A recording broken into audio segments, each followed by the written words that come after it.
Hi everyone, চলুন আজকে আপনাদের সঙ্গে পরিচয় করিয়ে দিই আমার বাগানের ফার্স্ট অলকানন্দা ফুলের সঙ্গে। এই অলকানন্দা ফুলটা ছিল ইয়েলো কালারের, যেহেতু এর অনেকগুলো ভ্যারাইটি থাকে। আর আমার যে কোনো গাছে ফার্স্ট ফুল এলে আলাদা একটা এক্সাইটমেন্ট থাকে যে কেমন দেখতে হবে বা ফুলটা কত বড় হবে। তো আমার এই ফুলটা দেখে প্রচুর প্রচুর ভালো লাগছিল যে বাগানে প্রথম একটা অলকানন্দা ফুল ফুটেছে। আমার একদমই ছোট্ট একটা বাগান, আর আমি যেহেতু ভাড়া বাড়িতে থাকি, তো এখানে প্রায় 1-1.5 বছর মতো আছি। তো আমার কয়েকটা গাছ আমার আছে, বাট আমি এগুলোকে খুব যত্ন করে রাখি।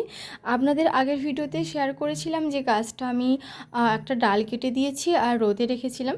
তারপর দেখুন গাছটাতে প্রায় 3-4টে নতুন ব্রাঞ্চ এসছে এবং কুঁড়ি এসে ফুল হয়েছে। আর ফুলটা প্রায় 4-5 দিন মতো ছিল। বাট আমার যেহেতু এসএসসি এসএলএসটি এক্সাম ছিল, তাই আপনাদের সঙ্গে কোনো ভিডিওই শেয়ার করতে পারিনি। এমনকি এই গাছটার সঙ্গে নিজের কোনো ক্লিপ নিতে পারিনি।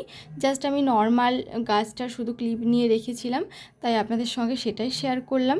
আর যেই ভিডিওগুলো আপনাদের সঙ্গে আগে শেয়ার করেছি ওগুলো আগে ক্লিপ নেওয়া ছিল। তো যাই হোক, ফুলটা ঝরে গেছে প্রায় 5 দিন পর। তো তারপর আমার এক্সাম শেষে আপনাদের সঙ্গে শেয়ার করছিলাম। তো এই যে দেখুন ফুলটা ঝরে গেছে, তো আমি পাতার ওপর রেখেছি ফুলটাকে। তাও দেখতে খুব সুন্দর লাগছে, আর একদমই ফুলটা নুয়ে পড়েছিল। আমরা বাগানকে ভালোবাসলে বাগানও কিন্তু আমাদের উপহার দেয়। এই যে অলকানন্দা ফুলের নিচে যে ছোট্ট গাছটা, ওটা কিন্তু এমনি এমনি হয়েছে। আপনাদের দেখিয়েছিলাম একটা ভিডিওতে যে আমার ব্যালকনিতে কয়েকটা পাখি আসে, ওরা এসে এখানে বীজ ফেলে। তার একটা যেমন নেগেটিভ দিক আছে যে বিভিন্ন আগাছা হয়ে যায়, সেটা পরিষ্কার করতে হয়, তেমনি পজিটিভ দিক হলো অনেক সময় ফুল গাছ কিংবা অন্যান্য প্রয়োজনীয় গাছ কিন্তু হয়ে থাকে।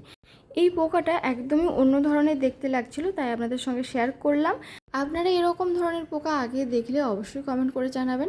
আর আমার ভিডিওটা কেমন লাগলো কমেন্ট করে জানাতে ভুলবেন না। আর ভালো লাগলে চ্যানেলটি সাবস্ক্রাইব করবেন। Thanks for watching, by.